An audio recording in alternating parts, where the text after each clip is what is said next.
Guys, I want to remind everybody that you can get buckets with your first bet on FanDuel, America's #1 sports book. Because right now, new customers get $150 in bonus bets with any winning $5 bet. That's $150 if your bet wins. You guys can bet on all your favorite NBA players and teams with quick bets, live same-game parlays, exclusive props, and much more. Just visit FanDuel.com/UCSS to shoot your shot. FanDuel, the official sportsbook partner of the NBA. And we do actually have a winning ticket today from Lamont No Stanford, I hope I'm saying that right, with the Florida money line, Duke -20.5, Marquette -11.5, Tennessee money line, Iowa State money line, South Carolina +5.5, Alabama money line, Minnesota +11.5, and Arizona money line turned $10 into $460. So if you guys have a winning FanDuel ticket, make sure you send it in to Mikey or myself. It's great. We'll get it up there, and we'll give you the credit you deserve. And Tyvis has a winning ticket, too. He's going to share with us after the next FanDuel read. But, guys, let's talk about the Cavs. Lost to Chicago last night. If you had told me before the game, before tip-off, that Darius Garland would go 7 of 14 from 3, Karis LeVert would have had 15 assists. The team would make 22 threes as a team, the Cavs would, and Evan Mobley would have 25 points, 13 rebounds, 4 blocks, and Kobe White would go 5 of 20 from the floor. I'd say the Cavs win by 30, right? That's a pretty damn good recipe for success. However, it is really tough to win basketball games in the NBA when you get out-rebounded by 35. The Cavs made Andre Drummond look like prime Wilt Chamberlain last night. He had 26 rebounds. Jared Allen had 4. For a team that had the soft label coming into the season after how the Knicks handled them in the postseason, last night was not a great showing for the Cavs front line. It's also hard to win games in the NBA when your closer doesn't close. Donovan Mitchell looked gassed the entire game, coming off a back-to-back, coming off the illness, maybe a little bit to be expected, but down the stretch, he missed a crucial free throw in overtime that would have extended the lead to 4. The Bulls came back, hit free throws to send it to double overtime. At the end of regulation, he had a turnover on their final offensive possession. Then they got a defensive stop, but Donovan Mitchell was not his typical self in the final minutes. And then when you look at the total minutes, Sam Merrill didn't see the court at all last night, Jason, despite the game going to double overtime, despite some of their starters playing damn near 50 minutes. Kerr only played 24 minutes. LeVert played 39. Niang and Wade combined for 25 minutes. Really hard to win when you combine all those factors together. But, Tyvis, I'll start with you. You texted us last night. You said the game was over. I turned the TV off. What the hell's going on? Man. So how do you explain what happened last night to the Cleveland Cavaliers? Listen. First of all, Andre Drummond looked unbelievable. And I was just so shocked. I mean, like, don't get me wrong. The excuse is there. You know, they just came off of they're playing back-to-back games. Real quick, Chicago was also on the second night of a back-to-back. The excuse is there. They're playing back-to-back games. They used a lot of energy to win that game, I understand all of that. But the thing that got me the most, it was the rebounding thing. Like, that really bothered me because Chicago did, like, their coach was smart. The last time we played them, I think we really did well on the boards. And he countered that by starting Andre Drummond and Vucevic. Yep. And that was a wrinkle that I wasn't expecting. You know, I thought, why would they do that? But this man, Andre Drummond, oh my goodness, he just completely owned the paint. Like, he was getting rebounds, he was getting points, and for Jared Allen to only have, 4 rebounds in the game, that was ridiculous. I did think that Darius would step up. I sat here yesterday and I told, when Earl was going off, I said, he's going to probably play well tonight. And he did. You know, he took the night off 2 nights ago, so I was like, he's going to make up for it this night.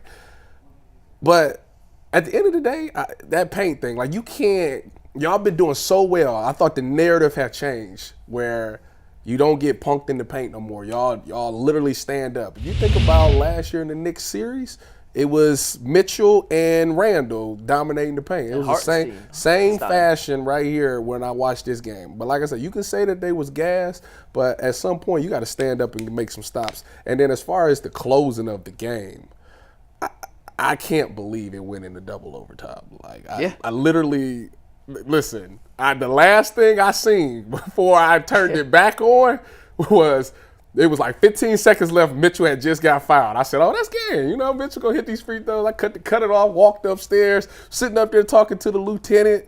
And I check my phone again, and I see the game is still going. And I'm like, what happened? It went like, forever. what happened? I'm thinking they're going to go up 5. That's the end of it.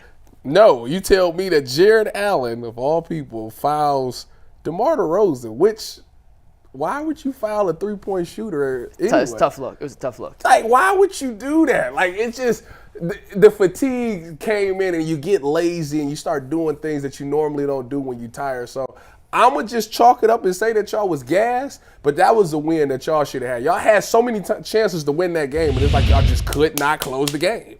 And y'all let them stick around, and boom, they ended up winning. Here's the concern for me.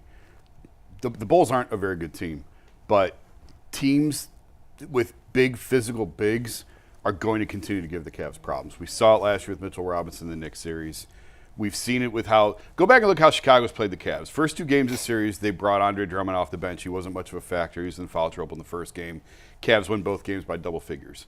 They go to the double big lineup. They bring Andre Drummond. They start Andre. He really hasn't started very many games this year, but he starts against the Cavs. Why? Well, because they struggle with this double big look. And Drummond had a pretty good game, I believe. I'm trying to recall now. It was Valentine's Day. Yeah. It was the day that Darius hit the step back over Caruso, but Drummond had a very effective game. And they should have lost. Cavs probably should have lost that game. But they fought back and won. All credit to them for coming back and winning.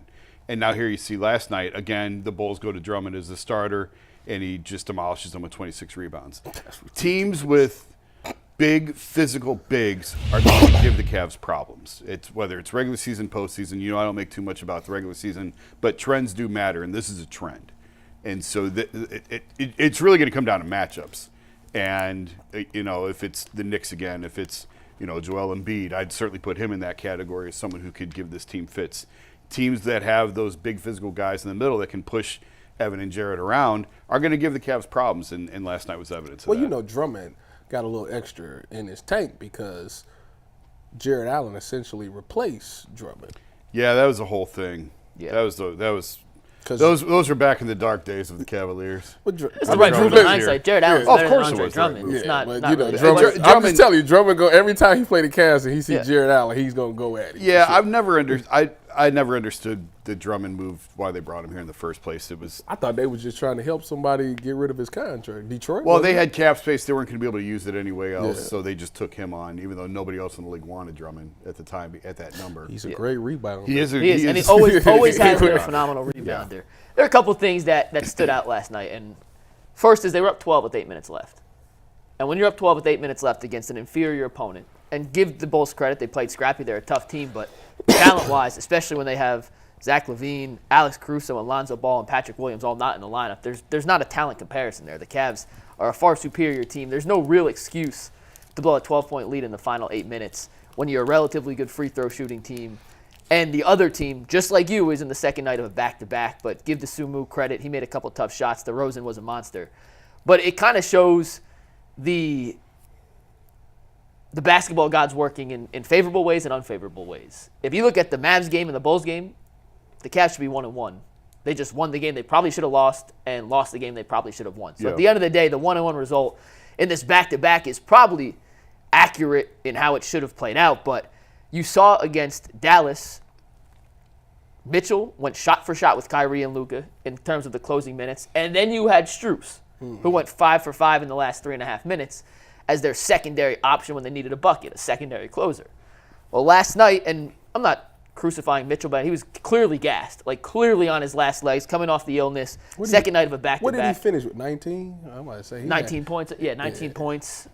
He had 11 points, and he was 3 of 9 in clutch moments, which is the final 5 minutes and or overtime of a 5-point game. He was 3 of 9. He missed the free throw, had the turnover. He wasn't his prototypical, and he's been really good in the clutch this season. Just last night, he didn't have it. And if he doesn't have it, they need someone else to step up. And Garland played a really good game. He made 7 threes. Garland was really good. I personally would have gave it. When Donovan drove at the end and tried to kick, I don't know who he was trying to kick it to. At the end of regulation, Yeah. It was Garland in the corner. It got stole by Kobe White. Yeah. Okay. So they just need someone else. And against Dallas, it was Max Strus.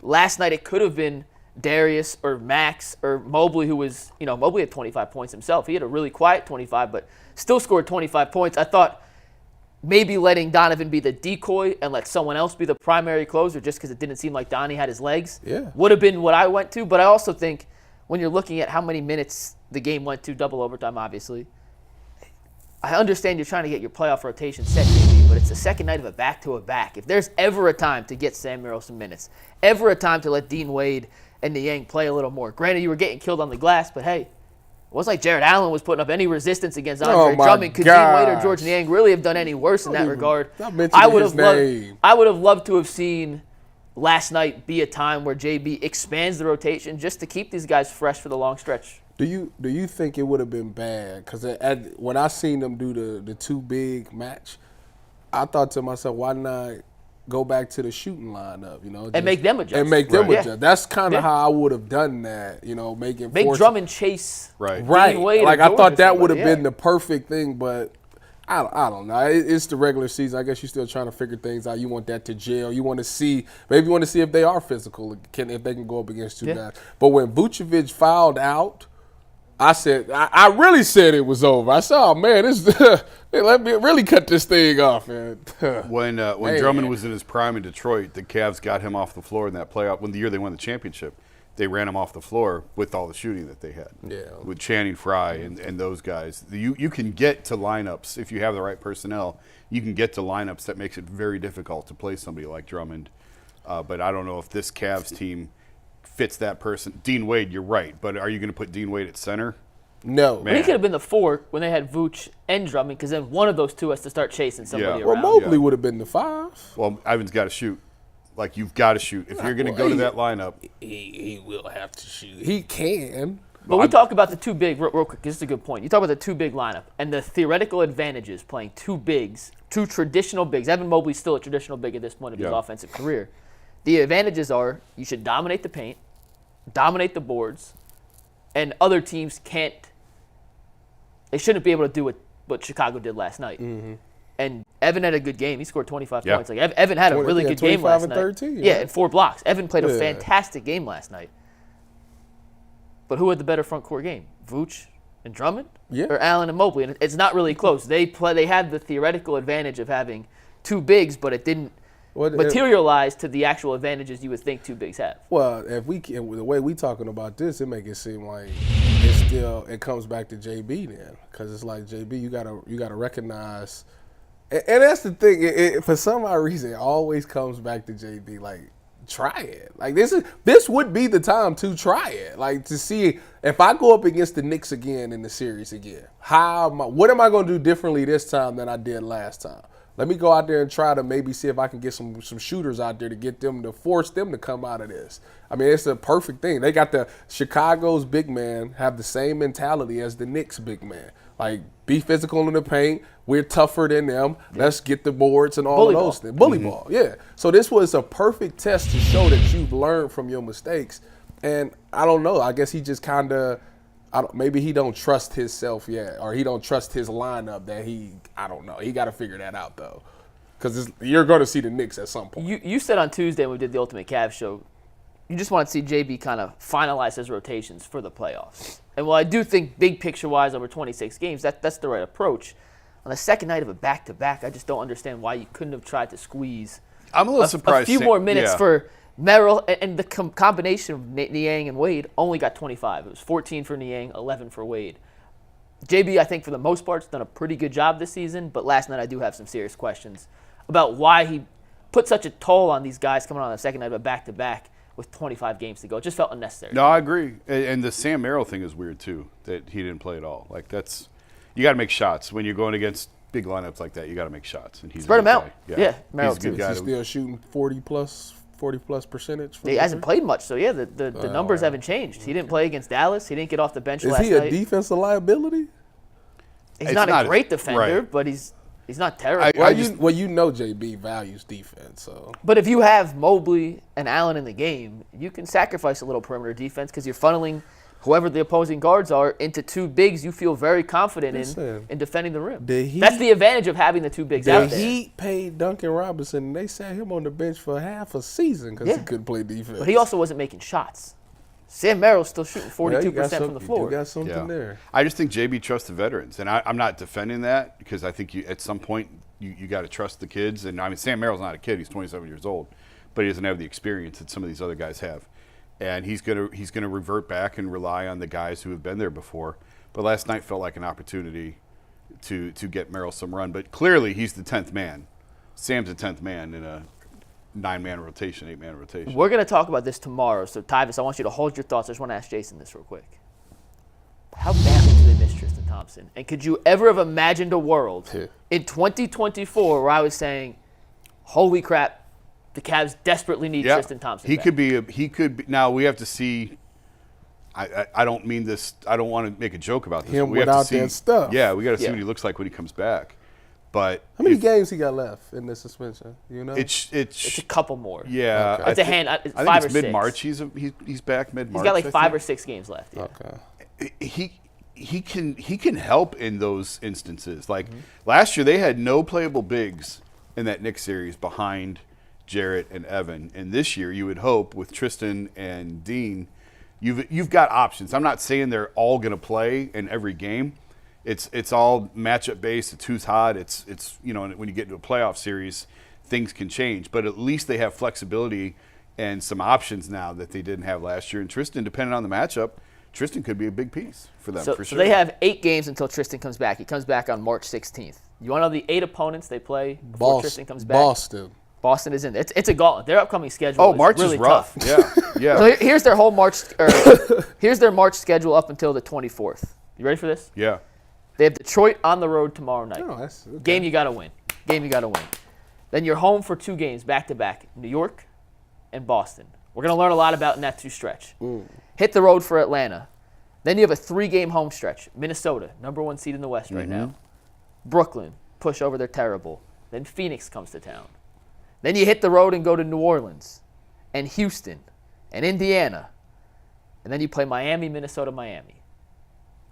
That's legit. A lot more tough games in that stretch than there are pushovers. Now, you're playing the best teams in the league. You got Minnesota, number 1 seed in the West. We gonna know Boston, something. number 1 seed in the East. Phoenix, New York, Indiana's in the playoff race. New Orleans, Houston's no pushover. Miami, they're zombies, but I'm not counting Miami out. They're always a tough test. Like, that's a gauntlet. Yeah. Yeah. We gonna know something in mid-March. We gonna know. I mean, I tell you what, that Knicks game gonna be really must-see TV now because they probably saw that game and was like, they still the same old Cavs. Well, it's on